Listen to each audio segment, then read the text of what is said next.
This is session two. In this session, we have with us Dr. Chetan Lal Damejani, uh, who graduated from Agra University in 1969. He got the BSc degree in physics with subjects physics, chemistry, and mathematics, and he stood fast, there. After that, he did his MS in the year 1974 from PFU Moscow in mechanical engineering with honors degree from there.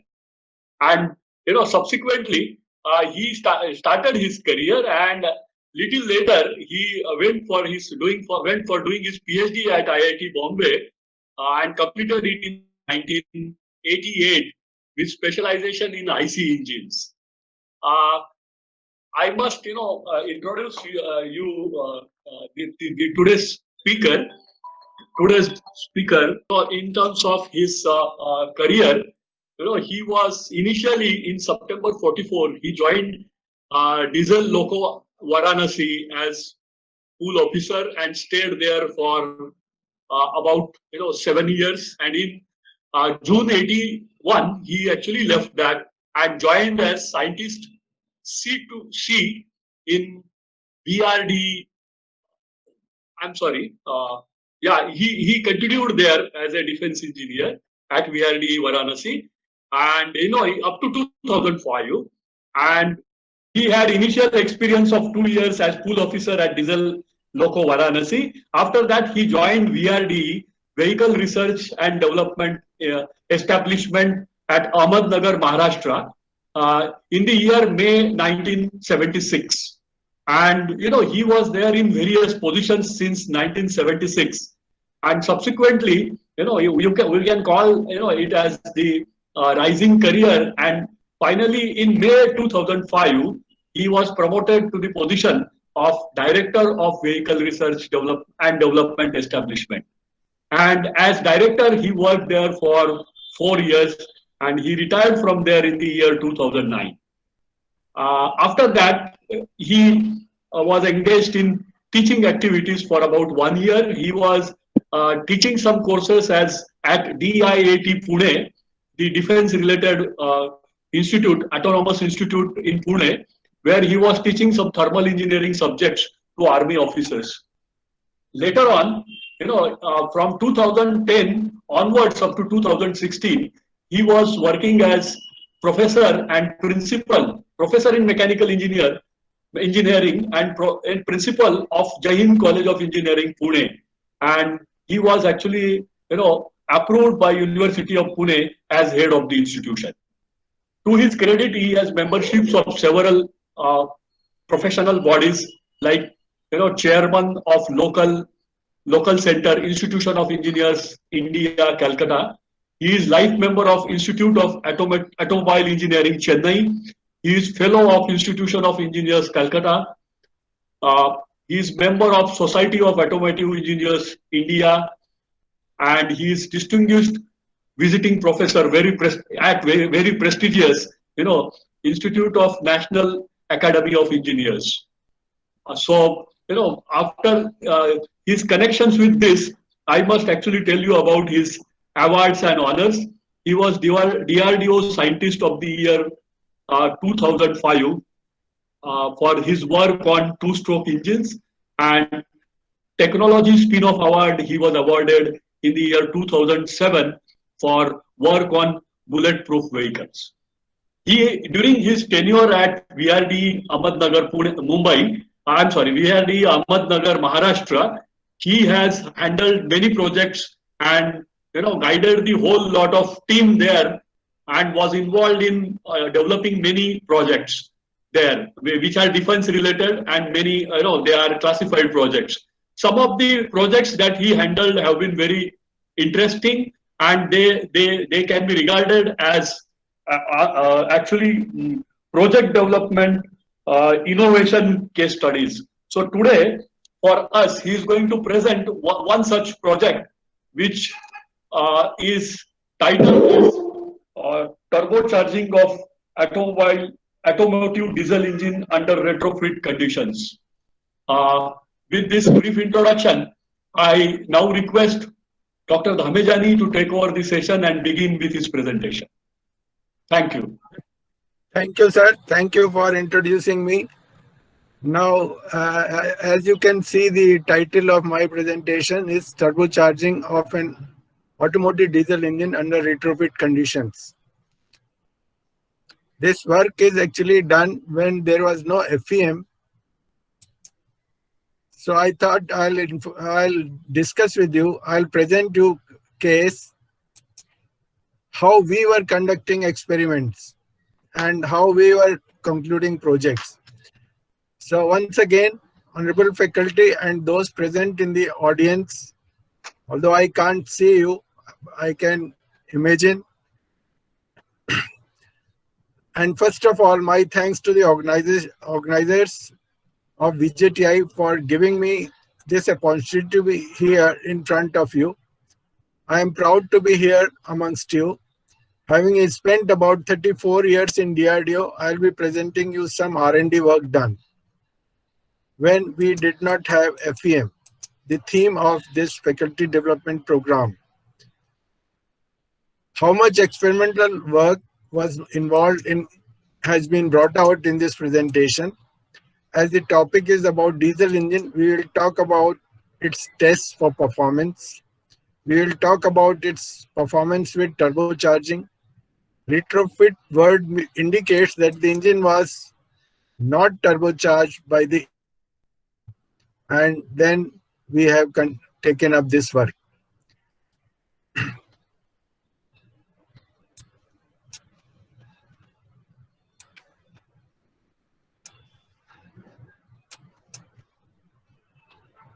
So I have divided my presentation under following heads. Actually, any R&D work we take up, project we take up in DRDO, we have to prepare the feasibility study report and various steps are involved.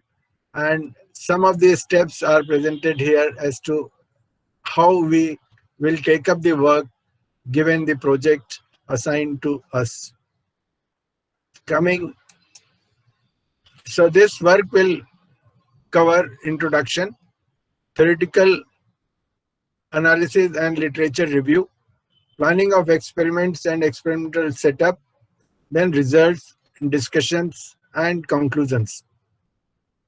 What you see here is a cross-sectional view of an engine on which we worked. That was a naturally aspirated engine. It is a diesel.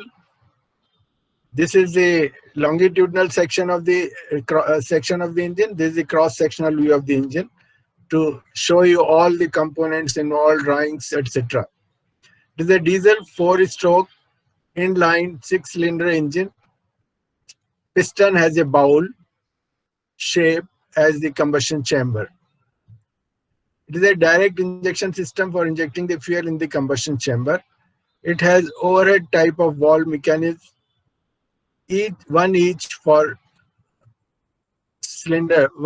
Each cylinder has poppet type of valve, one each for inlet and the exhaust. Engine is water cooled and has its own lubrication system.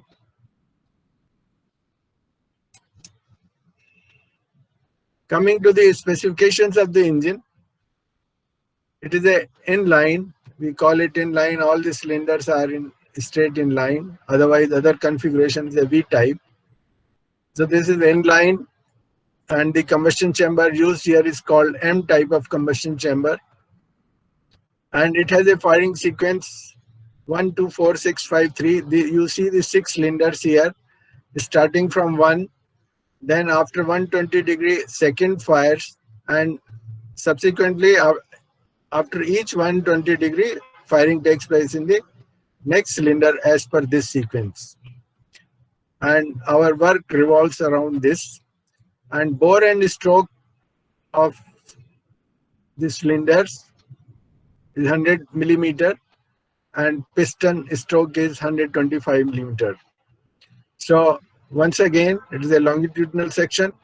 So you see the 6 cylinders, front end drive. This is the front end, drives the fan for cooling system when it is put in the truck.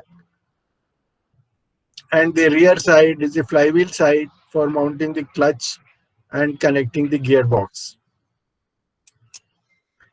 Other specifications of the engine are compression ratio.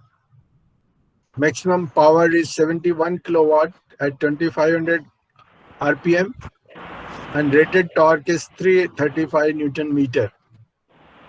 Cylinder liner is a grey cast iron. Valve arrangement is overhead type. Valve timings are here.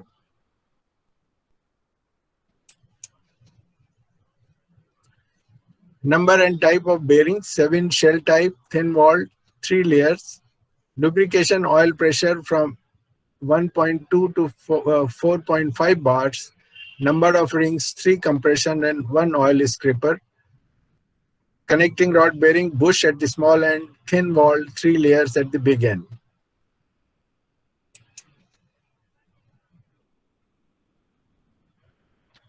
Fuel injection pump is a Myco Bosch with 2-speed governor and automatic timing control. RQ type of governor, long stem nozzle, model HB DLL6, DLLA 235155. So this was the engine being manufactured in the vehicle factory Jabalpur in India in collaboration with MAN of Germany. MAN of Germany was the original designer of this engine. Coming to our work now, the trends in earlier days also as relevant today also. Any engine you take, we look for the best power capacity and if possible extend it to up to the level possible. Any engine. So when I joined DRDO, this was my task and we took up this work. So those days also developmental trends were power capacity increase, reduce space for a given size of engine, and so that you are able to accommodate in the vehicle other items. You can increase the payload. Then fuel economy, exhaust emissions. These were the developmental trends. And to answer these trends, supercharging and turbocharging of a given engine not designed for turbocharging was undertaken. Here we use the exhaust energy, which improves thermal mechanical efficiency and reduces noise emissions, and possible to use heavier fuels, and it can give higher speeds.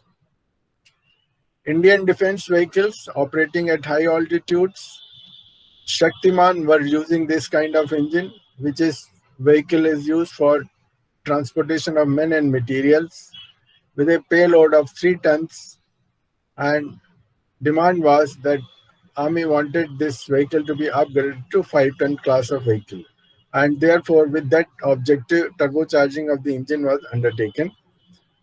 And our objective became to investigate the suitability of Shaktiman engine configuration with or without modifications for exhaust turbocharging under retrofit conditions. Parameters for investigating the retrofit turbocharging include design of exhaust and intake systems, fitment suitability of turbocharger, adequacy of cooling system, thermal and mechanical loading, optimization of fuel injection parameters, design, development and analysis of charge cooler. Parameters studied experimentally as well as analytically by stepwise redesigning of optimization of component systems were specific power capacity, thermal efficiency and exhaust emissions. Firing sequence that was originally 1, 2, 4, 6, 5, 3 was important, and being an important and effective step in this work yielded good improvement in power and efficiency. Mathematical model was also developed for this work to incorporate this effect. Utility of the model has also been tested under extrapolated conditions at high altitudes with and without turbocharging. Model can be used to predict engine performance. The work carried out was successfully concluded and introduced in defense on Shaktiman truck engine required for a required boost, that is enhancement of power or compensating the power at high altitudes with turbocharger. System design, fabrication, assembly was carried out and was adopted by defense. How did we go about the theoretical analysis and literature review is here. We know the process of turbocharging and parametric dependence of the performance of turbocharged diesel engines. We will come to those parameters. Engine turbocharger matching, how to match a turbocharger for a given engine which is not turbocharged, then how to introduce charge cooling, how to optimize fuel injection parameters, and also a study was made about the latest trends in turbocharging. Finally, mathematical model and computer simulation was done. Although we did not have computers as on today, we used to have maximum workhorse type of microprocessor that was used for the modeling of this and running the program developed for this work. And there are some case studies also presented. We know that brake manufacture pressure of the engine is a function of pressure in the intake manifold, and that is directly connected with the degree of supercharging. So these are the parameters involved. There are methods of turbocharging, that is a constant pressure system, pulse or Bucci system, or pulse converter system. Here you see the schematic of the turbocharger with the engine. This was the original engine and this was the add-on on the engine for altitude compensation. What you see here, the compressor of the turbocharger sucks the fresh air from the atmosphere, feeds it to the engine at a higher pressure, and this air burns the fuel and then exhaust products come out and they are fed to the turbocharger to run the turbine, which runs the compressor on the same shaft. So this is the turbocharger working on the energy from the engine itself. So now we have to match this portion with this, that is turbocharger with the diesel engine. There were three popular methods: constant pressure system, pulse or Bucci system, or pulse converter system, which could be used for this kind of work. Constant pressure system means all the exhaust from all the cylinders. We had 6 cylinders. They should join together and should be fed to the turbine, which runs the compressor. Pulse Bucci system, selected cylinders are connected to one intake of the turbine. Turbine housing has got actually 2 inlets in this kind for this kind of engine. So you can connect 3 cylinders in such a way that pulse energy is utilized in this. Also, in addition to constant pressure energy, and so you get a better response. And this is a pulse Bucci system. And the hybrid of these two is a pulse converter system, which is more complicated. So for our work, this system was adequate, pulse Bucci system. So we took up this work. Corresponding work done by the various authors reported in the literature was there, like Marion Biddle, Monaghan, Leasing et al., Van Schie, Kachian, Anderton, Mesger, Milkins, Edward, Henson, Watson, etc. So objective was to enhance the mechanical efficiency, reduce the brake-specific fuel consumption, improve the indicated efficiency in all these works. Torque backup is another parameter important for automotive applications, where there is the ratio of the maximum torque to the torque at maximum power point. This ratio, normally it is desired to be more for better handling of the engine, so that you don't have to frequently change the gears. So this work, some turbocharging work can also be undertaken to improve the torque backup. In this case, it was taken up from 1.15 to 1.25 by Monaghan, and Flynn also did this kind of work. So this was the trend those days. Then there was another trend to reduce the carbon monoxide in hydrocarbons as well as nitrogen oxides with charge cooling. And on this, various authors like Zinner, Sanderton, Dougal, etc. did this work in turbocharged engines. If you compare the turbocharged engines with and without engines with and without turbocharging, you see with turbocharging how the levels of carbon monoxide, nitrogen oxides, and hydrocarbons reduce with turbocharging as compared to naturally aspirated engine. So this is another advantage of turbocharging. Thermal and mechanical loading. When we enhance the engine power through increase in pressure, mechanical loading of the engine goes up. Thermal loading also goes up. So we have to be very careful and match the turbocharger in such a way that there is no penalty on thermal and mechanical loading. And that is how it was done in this case in our work. Maximum cycles and pressures and temperatures increased due to turbocharging. In this case, it increased from 75 bar to 94 bars at maximum torque point and 71 bars to 87 bars at maximum power point. Similarly, so we also expect that this kind of thermal and mechanical loading will go up. So how to take care of these parameters? We will see.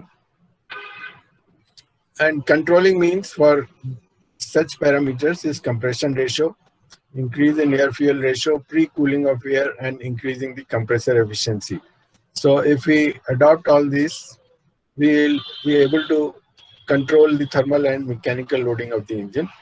Thus, the overall scope of turbocharging becomes, you increase the torque, increase the power. This is the turbocharged engine. This is naturally aspirated engine. And this is in case of 2.3 liter naturally aspirated engine. And other limits are at lower speeds, you can't increase the torque too much. This is your naturally aspirated engine, and this is the turbocharged version engine. So if you increase too much pressure ratio or BMEP, you end up with the smoke. Here in this RPM range, if you turbocharge it too much, you end up with the higher pressures. So you have to restrict yourself. And in this speed range, if you turbocharge engine, you come across a lot of high temperatures, and you have to control these temperatures. So these are the limitations of turbocharging, which you have to keep in mind. If we put together engine performance curves and the vehicle requirement, so here are the three different types of curves, loading curves for the vehicle, and three different engine characteristics which have been used for matching. So you see, for changing from this to this, you need less variation in speed, so no need to change the gear. So these curves decide the requirement of transmission, and torque backup is one of the parameter important for transmission.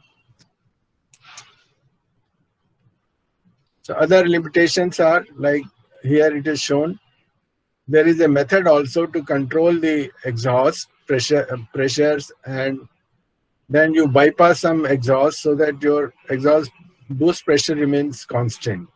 So some of the exhaust is wasted out. It is called waste gated turbocharger applied to this engine. In this case, it gives you increased brake mean effective pressure, reduced specific fuel consumption, but the boost pressure is constant after a particular speed of say 4,000 RPM or so.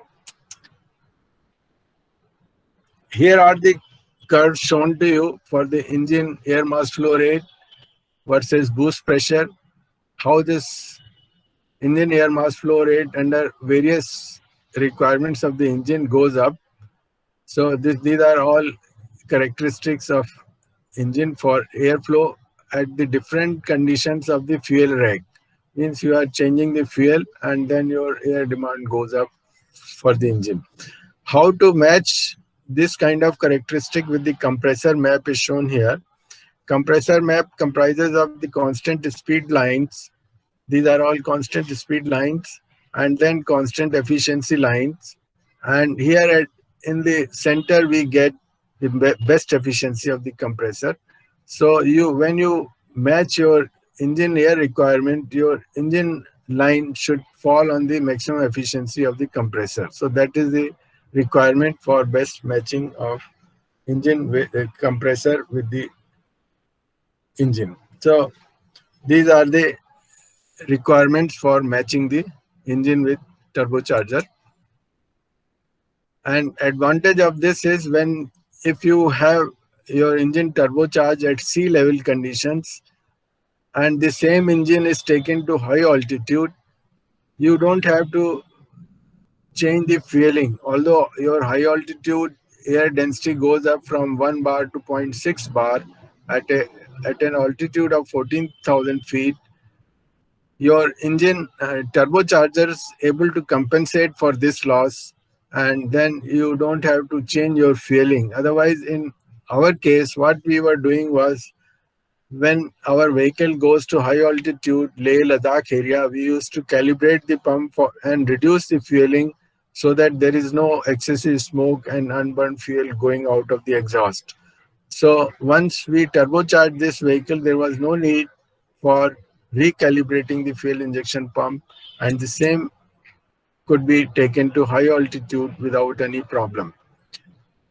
So there are some literature where it has been reported that this improvement in specific fuel consumption can be there by 3% by charge cooling. And this author has reported decrease in thermal loading with turbocharging, reduction in NOx, reduction in specific fuel consumption, turbine inlet temperatures, and charge cooling also improves performance at high altitude. So this is the work by various authors on turbocharging. Then optimization of fuel injection parameters is also required. This also helps in turbocharging. In retrofit turbocharging, cyclic fuel delivery must match the combustion requirements. Injection rate and duration of injection. Then too much reduction may increase the pressure. So all these authors have worked on optimizing the fuel injection parameters. And possible improvement in fuel consumption achieved with different types of charge coolers. Charge coolers could be of any of the 4 types: air-to-air frontal, air-to-water, air-to-air turbofan, and air-to-engine water. So all these charge coolers, they give you improvement up to 3% in fuel consumption. Then if we compare the engine with charge cooling and non-cooling, we see the performance here. This is with the charge cooler. Specific fuel consumption has gone down, reported by this author, and then torque has gone up and specific fuel consumption has come down. So these are the findings of these authors. And we also use these findings and did our work on our engine. So optimization of fuel injection parameters requires that in retrofit turbocharging, cyclic fuel delivery must match the combustion requirements. Injection rate and duration of injection. And this work has been shown to you.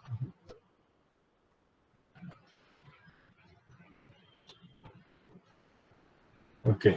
So now here the two engines again compared with charge cooling and without charge cooling with injection changes. in the injection pump and no changes in the injection pump.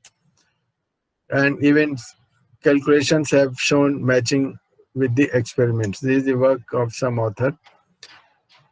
So optimization for fuel injection process involves variation in the start of injection and then the duration of the injection. So this is the flow diagram for optimizing the fuel injection parameters.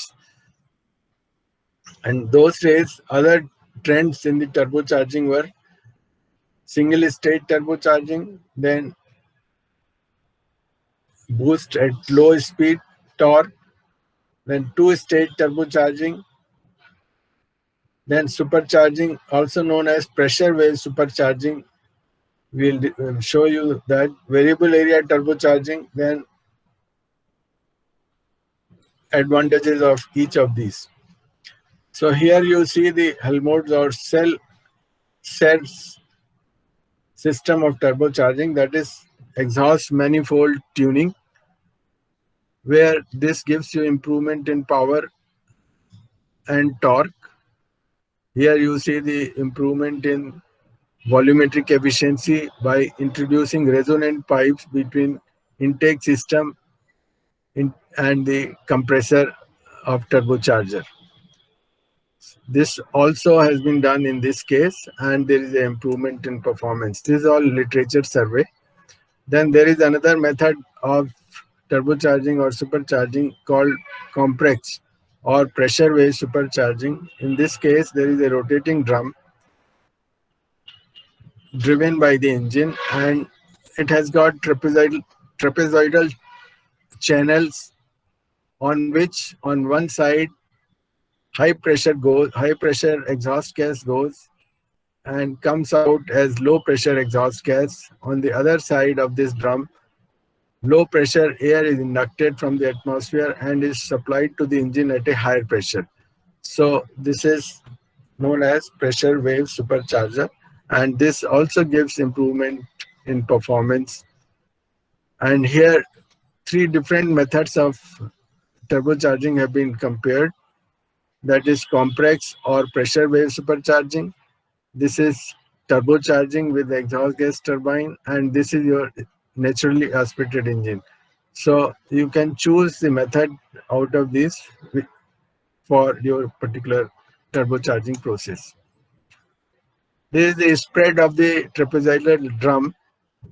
In case of pressure wave supercharging, it is shown here how the exhaust gas goes on the channels of the drum on one side and comes out as low pressure gas, and on the other side low pressure air is inducted on and travels on these channels and comes out as a high pressure air which is fed to the engine. There is another method also known as turbocharging, but this is called hyperbar supercharging, where in this case normal turbocharger is used, and in addition a combustion chamber is also introduced. So as and when you are low with the exhaust energy available from the engine, you can burn additional fuel in this combustion system and feed the energy enthalpy to the turbine, and that will give you higher boost. And this has made the possibility of boosting the engine power with a pressure ratio of 4.5 or so, and this was patented by a French fellow and used in the Poyad locomotive engine in France, and work done by the André and Talamon. Then some talk about mathematical modeling and computer simulation. So number of authors are there. Whitehouse was famous in our time, and then various parameters calculated were trapping conditions, heat transfer, cylinder volume, work done, closed and open phase, discharge coefficient for intake and exhaust valves, turbine inlet pressure and temperature, indicated mean effective pressure, brake specific fuel consumption from known mechanical efficiency, Then other authors were Smith and Wallace. So this work was referred for our development of mathematical model. And there are some case studies like Emmenthal and Huko, selected turbine for high boost at low speed and conducted experiments. Kakiba et al., Whiteman, Hofbernard, Tokashi, etc. Their case studies are available. In this case, Brandster and Ziegel replaced 5-cylinder naturally aspirated engine by a 4-cylinder turbocharged engine. So these are the case studies. Watson and Marzouk did the rematching with 3 different turbine housings, and one largest area requires minimum energy. Match 3 gave the best BMEP in lowest range, and 14% increased fueling to obtain fuel ratio as in naturally aspirated engine. So these are the case studies referred for our work also, and so as to decide our scope of work. These are the comparative performance for experimental engine, calculations of the heat loss, thermal loading of the piston crown, cylinder head with turbocharger, and modification of engine layout for introducing turbocharger. Here you see the 2 turbochargers have been put on one engine, and here in this case it's a common 1 turbocharger doing the same job. So you have to decide based on which is your suitable option. Some expense planning is shown here, that is defense needs were kept in view, and immediate implementation was also there. Generation of knowledge and experimental data application. So work was carried out in phases: base data generation, turbocharging in its existing condition, change in firing sequence, experiments, then incorporation of charge cooler, then optimization of fuel injection parameters. And again, to remind you that our work was on a 6-cylinder inline 4-stroke diesel used on trucks for men and material transportation. Following experiments were made, that is measurement of load and speed on the engine, fuel consumption rate, measurement of temperatures, that is ambient, compressor outlet, engine exhaust, turbine inlet, turbine outlet, charge cooler inlet, lubricating oil, temperature of water at the engine inlet and outlet, and water temperature at the engine inlet and outlet, measurement of airflow rate, engine air intake and exhaust pressures, measurement of smoke. Calibration check of the fuel injection pump at room temperature. This facility was available with us. Injection pressure was 175 bars and control reg travel was 17 mm. Under these conditions, these were the deliveries of each cylinder. Coming to experimental setup and measurements, I'll show you these views of the engine on test bed. This engine 6-cylinder, the view of the exhaust manifold. तू मला म्हणाली संध्याकाळचं मी हो म्हटलं पण मला तर तुमची वेळच माहिती नाही तुला कधी कॉल आहे कधी Excuse me, some participants have their Professor Deepak Bhope, please mute your mic. Yes. Okay.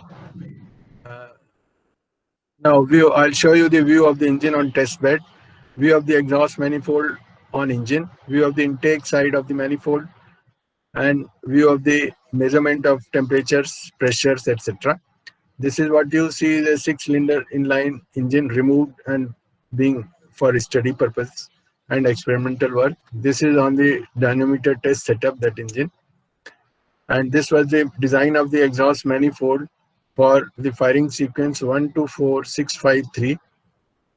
You see, three cylinders were connected to one intake of the manifold, and remaining three to other intake of the manifold, because turbine had two inlets. So this pulse utilization could be done in this case. And this is on the intake side. This is intake manifold. Here comes the air cleaner, and air goes to all the 6 cylinders in a sequence as per the firing sequence. And this here you see the turbocharger being put on the exhaust side of the engine with different configurations. 3 cylinders connected to one turbine inlet, this remaining 3 to other turbine inlet. Then camshafts were redesigned for original and new firing sequence. Original was the supplier available and the new was redesigned. Exhaust manifold designed for new firing sequence. Charge cooler core was imported, but complete housing etc. was made, piping etc. by us. Then fuel injection equipment, which was modified for turbocharged version of engine. Engine and dynamometer cooling tower will be shown. The hydraulic dynamometer used with the test setup. Control unit for engine and dynamometer. View of the fuel measurement system used with the setup. Then data loggers, multi-point temperature indicators, damping volume for air flow measurement, nozzle etc. have been designed. Exhaust pressure measurement was done. Cartridge smoke meter was used for the smoke value. Then I'll show you the FIP test bench, injection tester, diagnostic system, diagram generator, and compressor and turbine maps. All this was required for this kind of work, though we did not have FEM at that time. This is the view showing the fitment of turbocharger to the engine with its lubrication facilities. Turbocharger also needs lubrication, so we have to supply oil from the engine to the turbocharger for lubrication purpose. These are the camshafts, one with the original firing sequence, one redesigned for the new firing sequence. Here I had shown you exhaust manifold with the original firing sequence. When we change the firing sequence from 124653 to 153624, we redesigned the manifold, which was much simpler than the previous manifold. This is the charge cooler core for charge cooling. This was also imported, but then we did other work for putting it on the engine. This is the charge cooler on the test setup. And this is the exhaust manifold with new firing sequence. You see here the 2 inlets, and here sits the turbine. So exhaust from 3 cylinders goes to one turbine inlet and remaining 3 to other turbine inlet. So with new firing sequence, a lot of advantage was there. And these are the fuel injection nozzles, were also redone because we wanted to feed more fuel to the engine, and the hole size in the nozzle was 500 microns, which was increased to 600 microns with the help of Myco-Bosch. Here you see the Schenck control unit for engine and dynamometer. This is a fuel flow meter on the test setup. This is the temperature logger, temperature indicator, and this is the data logger for all the tests.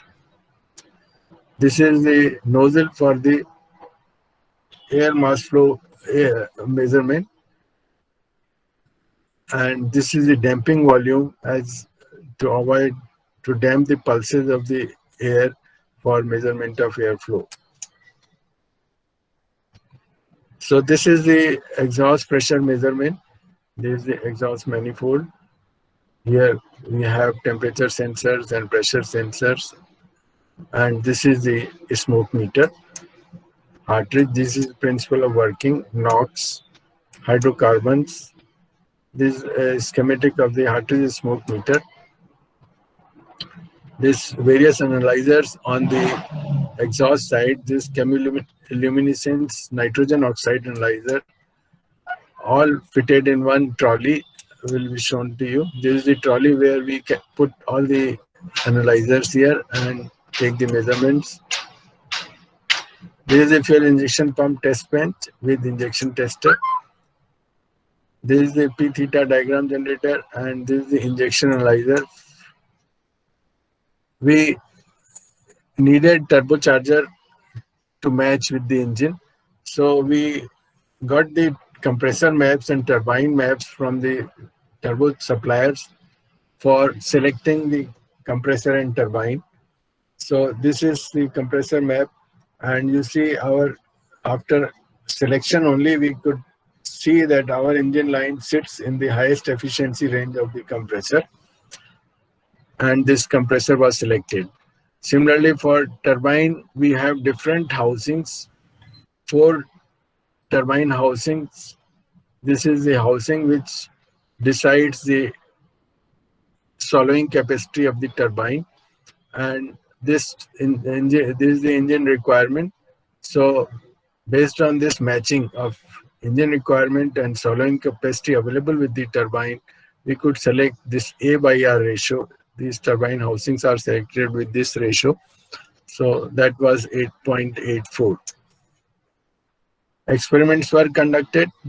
These are all this frictional loss measurement. This is fuel consumption with respect to frictional loss. Then specific air mass flow rate, fuel delivery expressed in gram per cylinder, increase in RPM with respect to charge efficiency, and the maximum air mass flow rate was recorded. And these were the performance characteristics of existing engine. It's different parameters. This is a brake specific fuel consumption, charge efficiency, frictional horsepower, brake mean effective pressure, indicated efficiency, air fuel ratio, brake thermal efficiency, torque, and then this is the exhaust temperature and engine power. So this was the base data available for the engine. Now for turbocharging, we have to change, we have to go up. So this data was generated with that aim, and then various parameters were studied like frictional torque, frictional power, indicated mean effective pressure, brake mean effective pressure,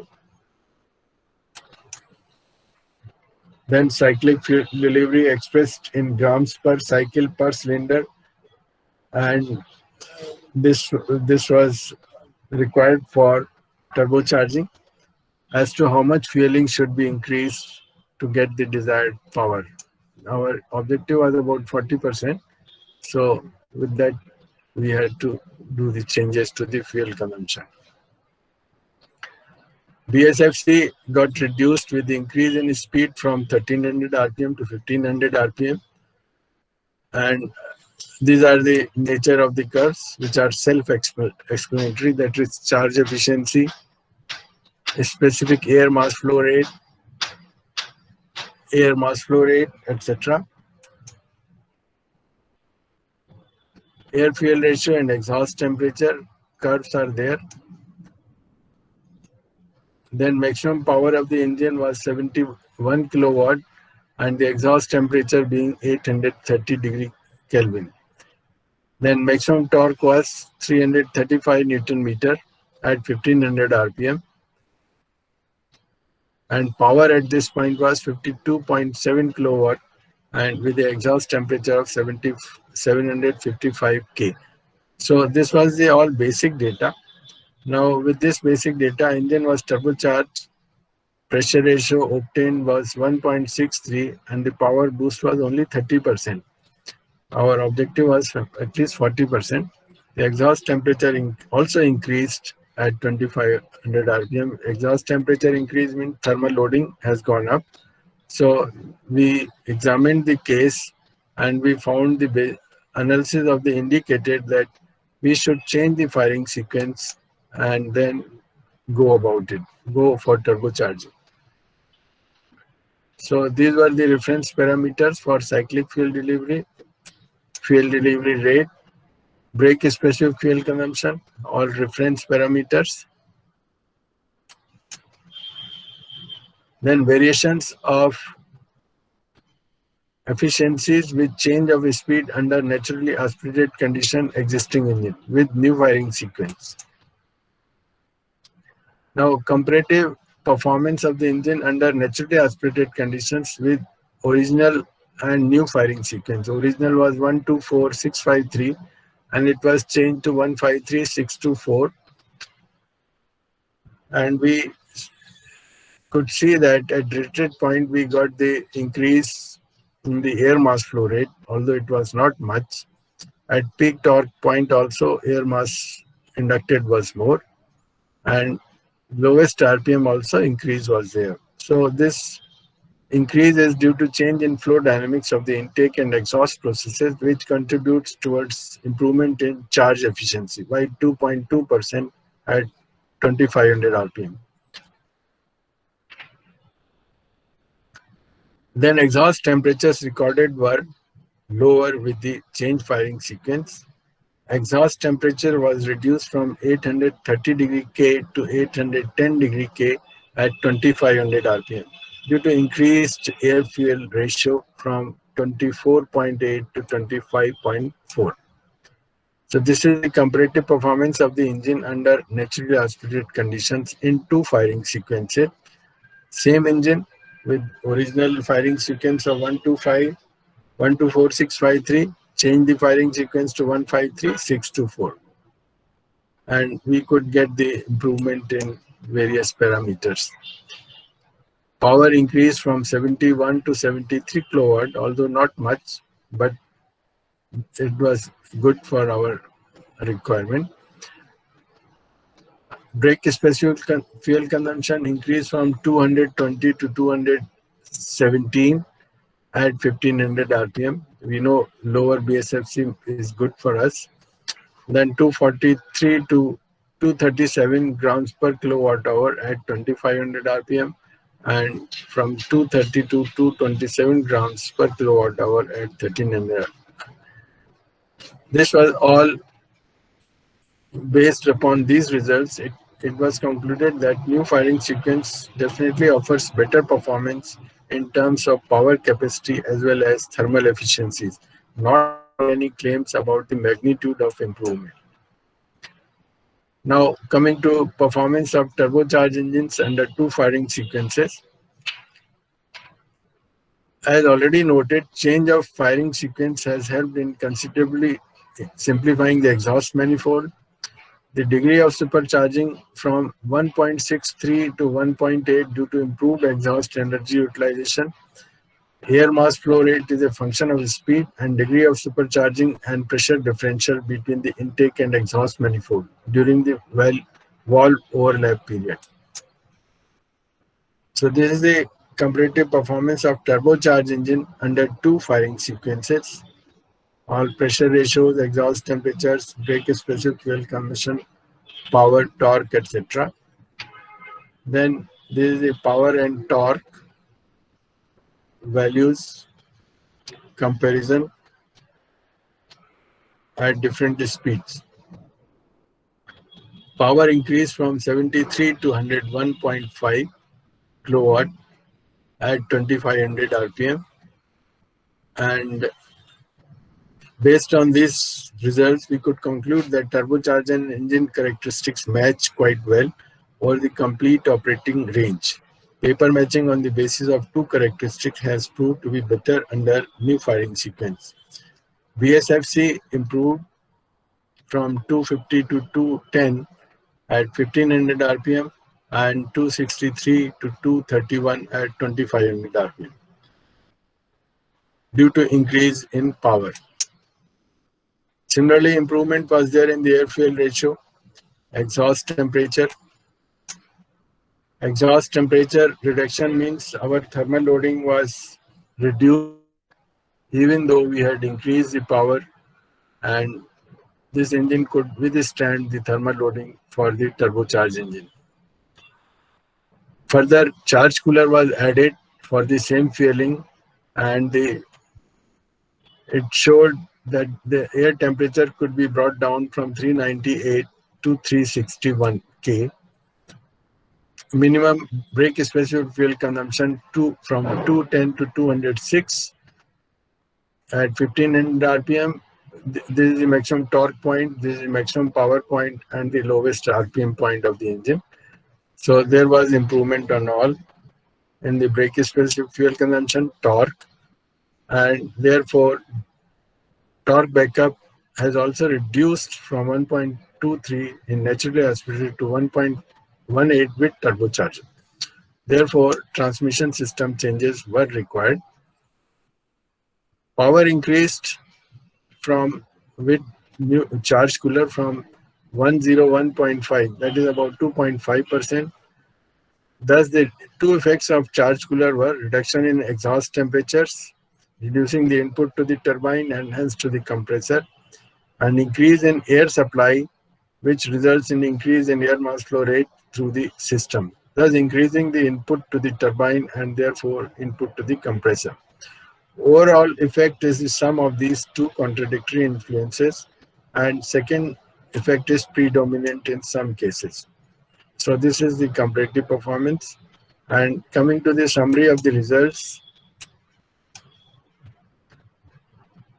here we see the existing engine, naturally aspirated engine, power was 52.7 at 1500 RPM, and at 2500 RPM it was 71, and we could see the improvement to 39% with turbocharger and charge cooling.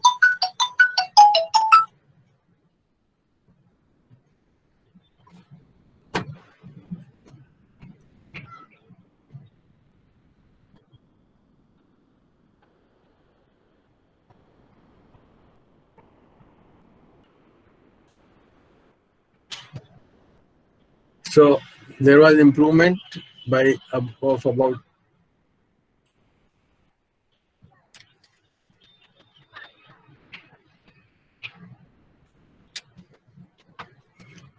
there was about 39% improvement in power at 1500 RPM and 46% at 2500 RPM.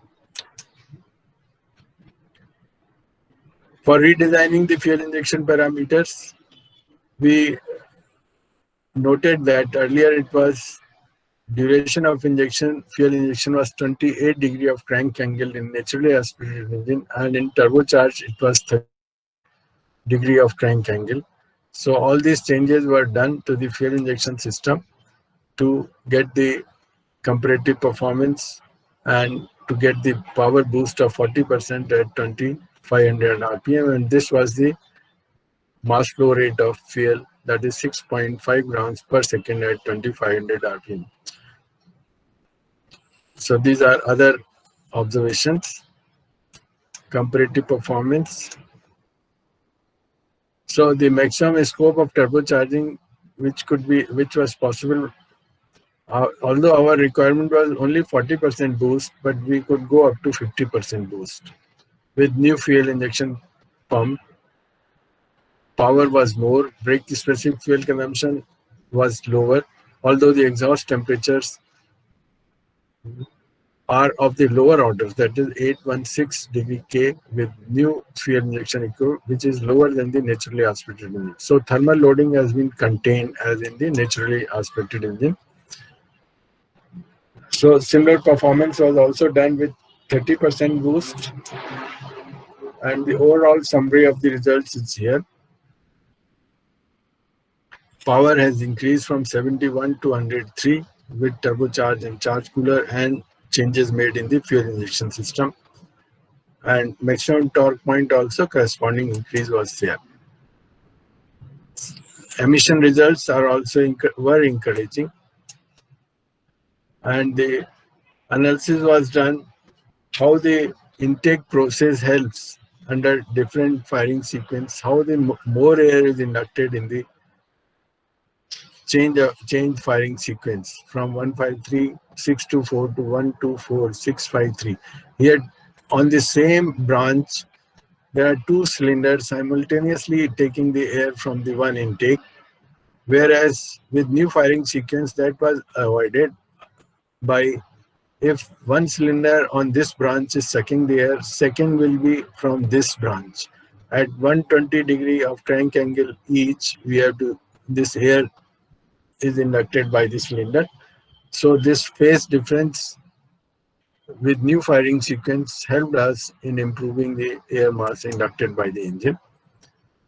A mathematical model was developed, and which also helped us to match the results obtained on setup.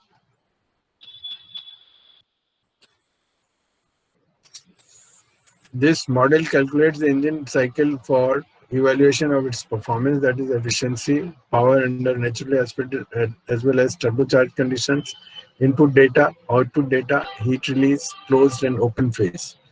Validity of the closed phase by peak pressures from naturally aspirated to turbocharged,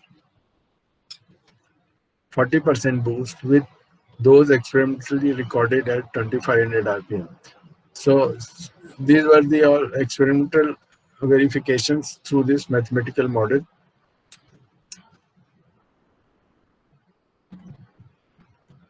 So comparison of computational and experimental result was done. Here you see not much difference in these values. Now when we go to high altitude, how this engine will behave at 5000 meter altitude, that prediction could be made. Now this theoretically we had modeled the engine. So now by changing the input conditions, inlet conditions for the engine, we could predict the performance at the high altitude. So here the comparative performance is there. There are three different curves: computed value, experimental value, computed value with mechanical efficiency taken equal to that in naturally aspirated engine. So these are the three different curves, A, B, and C.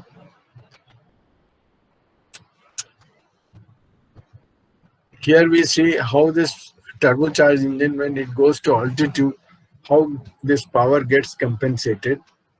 This is the power drop if we don't have a turbocharger, and this is if we have a turbocharger but no variation done in the fuel delivery, we get the same power at high altitude at about 15,000 feet. So this is the advantage of the turbocharger on the naturally aspirated engine operating in high altitude. Otherwise, in original engines, we were recalibrating the fuel pump to reduce the delivery. Otherwise, there was smoke and unburned fuel going with the exhaust, and thermal loading of the engine was getting up. And there were failures of the crankshafts also in those areas. Conclusions are: change of firing sequence from 124,653 to 153,624 gave considerable advantage of increased power and efficiency under naturally aspirated conditions, reduction of torsional vibrations, simplified design of exhaust manifold for turbocharging. On turbocharging, a turbocharger power enhancement to the extent of 40%, that is up to 101.5 kilowatt without exceeding the safe limits of thermal and mechanical loading. Incorporation of charge cooler increases power from 101.5 to 104 kilowatt with the same fueling, and in a retrofit situation, change of fuel injection parameters is essential. Mathematical model formulated as part of this work.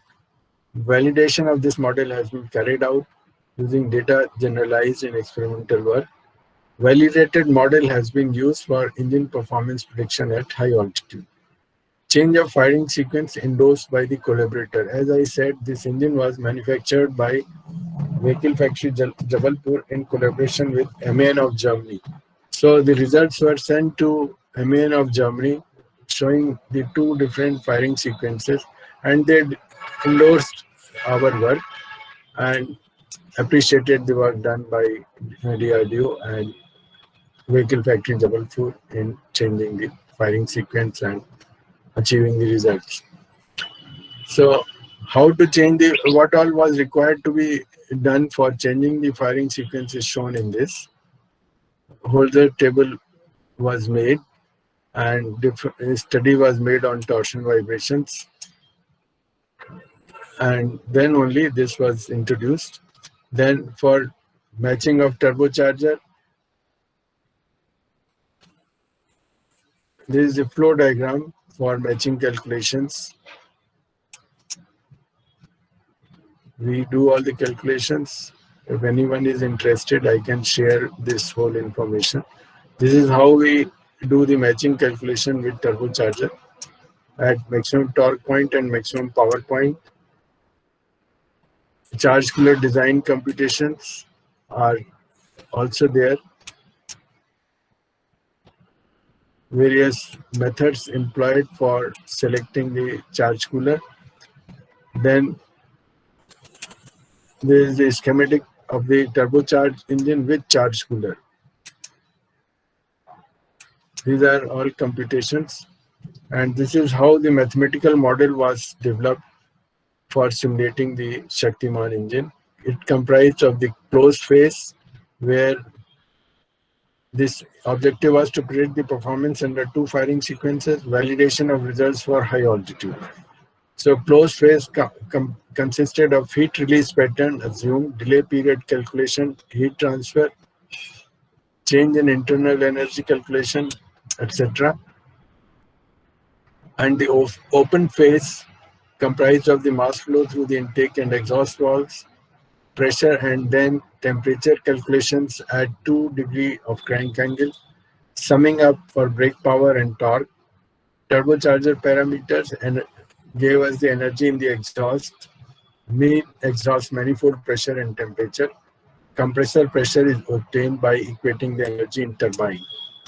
This is the model showing you the variables for computation of engine processes. This is your intake and exhaust system. This is piston in the cylinder. So these are the different parameters used for calculating the open phase and closed phase of the engine.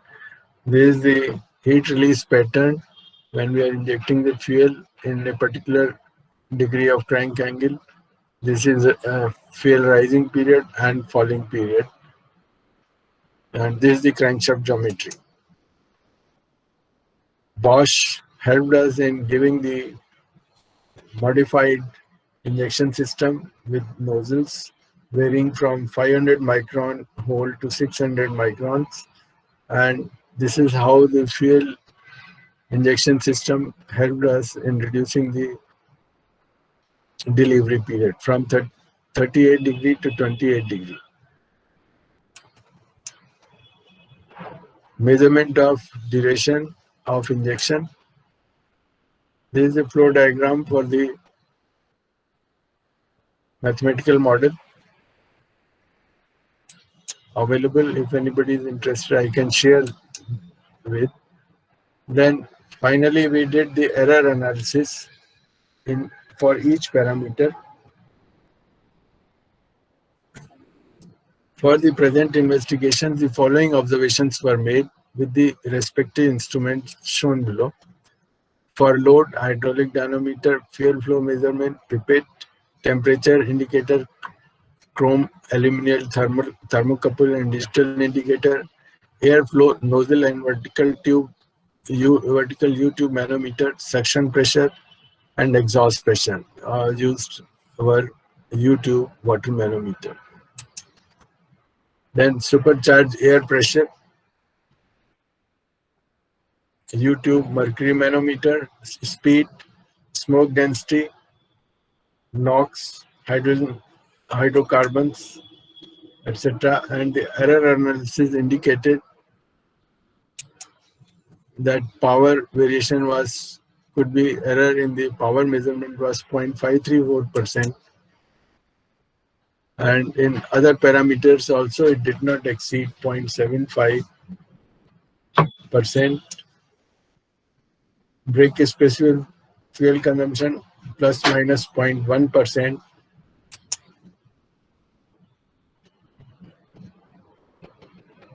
Maximum error in BSFC could be 0.95%, and RSS value of error is 0.55%. Air consumption error could be up to 0.51%, and these are all about measurements. So with this, I come to the end of my presentation. If you have any questions, I am available.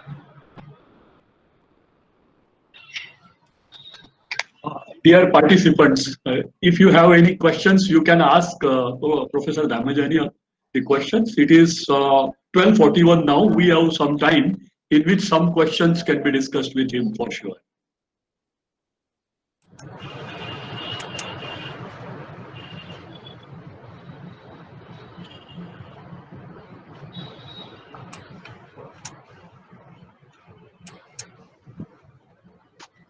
You can use chat box for asking the questions. Okay. So no questions? Sir, can I begin with a question? If you allow? Yes. Most welcome, sir. Most welcome. Yeah. I just felt that, we are taking care of the reduced pressure at higher altitudes. Yes. When it comes to the deterioration of the engine performance in your case study. However, I was just worried that at high altitude, the temperature is low. Therefore, is there anything specifically needed to take care of the change in temperature at that condition? Yeah. Low temperature has got other problems like freezing of lubricants, freezing of fuel, freezing of water in the radiators. So those problems are there, and separate solutions are there for each. When we go to the high altitude, for low temperatures, like for example, we use ethylene glycol for the cooling system. 100% we replace the water with the ethylene glycol. So each system has got its own. Lubrication system has got additives like Molykote we use in the we add in the lube oil to take care of the low temperatures. So Okay. Other in each system, fuel system also we modify. We reduce the fueling for when we go to the high altitude, because we know density of air is less. So all these parameters we have to deal separately, one by one, each of these parameters. Right. By adding some anti-freezing elements in lubricants and other things, the care can be taken of the other things. Directly related with your case study is one thing that comes to my mind is that the air temperature, it is low when it enters the turbine, right? So was there any rise in the temperature during supercharging, so that you didn't have to do anything for heating the intake air? Yeah, no, actually, for heating the intake air, we don't do unless it is minus and all. We have Oh, blow plugs for putting in the intake manifold for heating the air. But in our case of turbocharging, there was no need for any change, because supercharger itself heats up the air, and there is already heated air. So okay. once engine is turbocharged, you don't have problem. You can travel from this, say, Delhi area, Chandigarh area, where this high altitude road goes, Chandigarh to Leh, Ladakh, you travel without any change in the system.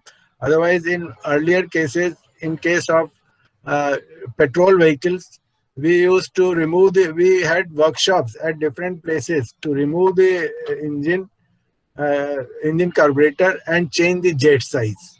So that, Okay. because density of air is less there, if we try to keep the same jet, more fuel goes and it does not burn. So it heats up the engine. Overheating of the engine also takes place. So to avoid all that, there were workshops in between, say from Chandigarh to Leh Ladakh, about 500 kilometers we have to go. So at about 200 kilometers, there will be some workshop for checking the various systems, and wherever any modification is required, like jet changing or recalibrating the fuel injection pump for low fuel delivery, all those things were being done. But Okay. once turbocharged, now of course, All these engines are turbocharged. Whatever new engines we are importing, now this Shaktiman engine has gone out, and this collaboration is over with the Germany. So all new engines, we ensure that they are turbocharged and no problems are faced when we go to high altitude. Okay, there is one question. One faculty member is asking Dr. M.V. Kishore. He says that where FEM is used in the whole study. You have partially answered it, but you may answer it again. Can you please repeat the question? He says where FEM is used in the whole study. No, I said right in the beginning, we did not have FEM in those days. So there is no Okay. question of FEM. This work, how we were doing our work, that Okay. is showing you, means that to show you, even without FEM, we could do our work. And if Okay. FEM was there, you would have done a lot of work through optimization through FEM, which was not possible in our case. So objective was to show you how we were doing without FEM. Yes, sir. Okay, there is one more question. What about effect on turbocharger at extremely high temperature, maybe in a desert-like situation? Right. So desert, when we go to desert area, we take special air cleaners. For desert, more problem is of the sand. So for intake air should be very clean. And if your turbocharger is there, then you have to, of course, you have to see whether your intake temperature is adequate. So if you go up to 50 degrees Celsius with turbocharger, there is no problem. And the corresponding increase in the exhaust energy will be there. So that will give you more expansion ratio in the turbine. And since compressor is driven by the same turbine, so your pressure outlet will also be up. So earlier, say for your pressure ratio of compressor in the normal terrain at 30 degrees Celsius was 1.5. And if you go to 50 degrees Celsius, your pressure ratio will also go up from 1.5 to 1.7, 1.6, because you are getting more of the energy in the turbine. So that compensates. So that is another advantage of turbocharging. You can travel from sea level conditions to high altitude level without any changes in the system. Okay. Sir, one more question. What are the specific issues of maintenance at high altitude? Maintenance, actually, all precautions have to be taken. Actually, our user, our Jawans who use this equipment, they are not trained. So biggest problem is that. And then actually and they don't know the system. So, and every time each Jawan is not allowed to stay there for more than 2 years. So every 2 years you have to change, but your equipment remains same. So various people handling the equipment, they should be trained. Our main problem is that training the equipment, training the people for the equipment. Okay. Okay. Sir, there is one more question. In BS6 engine, what kind of turbocharger is used? Which one? BS6. BS6. BS. Yes. It is British specification, or V? What is V? B is for, I think, we are using BS vehicles in India. Na?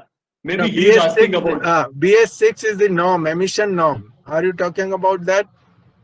I mean, the participant is asking whether any turbocharger is used in such engine. Yeah, I'll tell you. Actually, BS6 is the emission norm, which is coming to India, where your emissions should be restricted. You see, our present level of using permitted by RTO is BS4, and they are predicting that shortly they will go to BS5 and BS6. That is British specifications for emissions 5 and 6 actually, or they also call it Euro 6. So for those, turbocharger need not be changed. We have to ensure that your emission level is meeting that norm, BS6 norm. So if you want more details, I can give what is BS6, what should be the norm. And then turbocharger is only a part of the engine. On the whole, your engine exhaust should have emissions matching to that Euro 6 or BS6. It has Okay. nothing to do with the turbocharger. Okay. Okay. Sir, there is one more question. Why can't we have a sequential turbocharger instead of a pulse type turbocharger? Actually, I showed you three systems, that is constant pressure and pulse method and the hybrid of these two, pulse converter system. So sequential is also must be same, one of the pulse only. And what I understand from your wording, otherwise in literature, sequential turbocharging, another meaning is that you use two-stage turbocharging. First, one turbocharger improves the pressure ratio, then again go to the second turbocharger to further increase the pressure ratio. So if that is the case, then turbocharger remains same. Turbocharger is designed for particular expansion ratio and compression ratio. So you can whether use single stage or two stage, it is up to you. Or you can go to hyperbar system where you add further combustion chamber and feed the enthalpy to the turbine to raise the intake pressure. Have I answered your question? Oh. Sir, the participant thinks that sequential turbocharging will increase the overall thermal efficiency. So you can you define, how do you define that sequential? Mr. I'm not- Sangram Puhan, can you talk? Hello. Actually, in my time, in my up to now, whatever literature I have referred, I have not come to other understanding of the sequential than the two-stage turbocharging. Acha, okay, okay. Okay, there are no other questions in the chat box now. Somebody is sir. trying to, yes. I can sum up the session now. Maybe you can close your monitor, this presentation sharing thing from your screen. Okay, sure. I'll close it. I close my thing. You can stop sharing actually. Yes. Yeah. Professor Sangram, are you in a position to speak? Your audio is not clear. Ramijani sir left the meeting. No, you are not audible. Your connection is not good. It seems perhaps So or maybe your mic problem. I don't know. You are not audible. But in any case, maybe I can give you the email ID of Professor Dhamejani, and you can contact him with your questions if you are interested in that topic. I am very happy to know that some participants are interested in knowing more on the basis of the presentation that is done. In fact, a program like this is intended to involve people having various interests, and therefore there are some sessions which are going to be specifically very interesting for some of the participants, if not all participants. When I sum up the whole session, I look at it like this: that it was a technical case study. In Professor Sadekar's language, it was actually a technical case study based on innovation.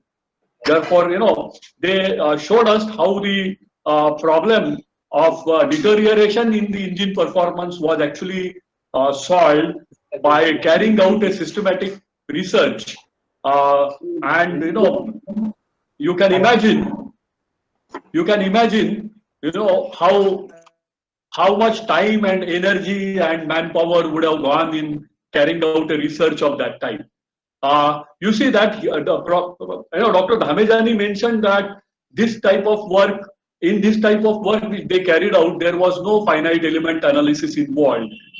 In fact, he repeatedly said that, and this point is very, very important. We have to appreciate that not only that this could be done in the absence of FEM, but it is up to us to now actually analyze where FEM could have been used and where the product development time could have been reduced, let's say from 2 years in this particular case study, which was carried out in VRD, to perhaps lower time than that. And that's where we are actually left at. In carrying out this entire study, one essential thing is that literature survey that they have done, collection of the knowledge, which is something which must be mentioned here. literature survey was carried out. Then some experiments were done. Experiments were done by actually changing the parts. Like, turbine housing, they considered 4 different varieties of the turbine housings, and then with each one of them actually mounted on the engine, experiments were performed. That's what Dr. Dhamejani explained to us. The engine's firing order was changed twice. Original firing order and the second new firing order. And for changing the firing order, they had to change the camshaft, okay, and perform the experiments again with similar set of experiments. Once they understood that what are the effects of these changed parameters on the performance of the engine, they were not happy and they thought of changing the degree of supercharging later on. And after changing the degree of supercharging, they realized that yes, the power power can be boosted of the engine at high altitudes, and he showed us the numerical results, as he has generously announced that he will be able to share the information with those who are interested. So interested people can write me or write Professor Gajre, and I will be able to communicate your request to Professor Dhamejani. If he allows me to share his email ID with you, I will do that, and you can separately establish connection with him for additional insight into the topic.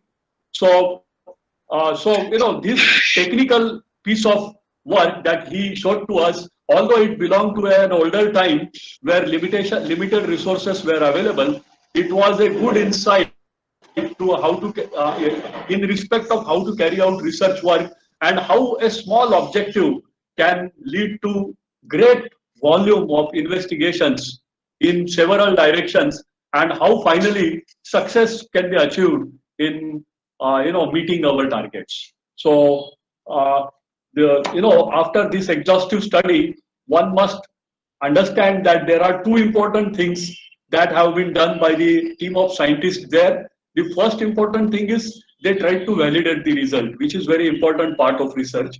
And second thing is that they also tried to establish what is the effect of variation in the parameters that they have measured on the final parameters that they came out with for the particular system. So if there is some list count of various measuring devices that they have used, what is going to be the effect of the variations in their measurement on the final parameters which they claim that they have boosted.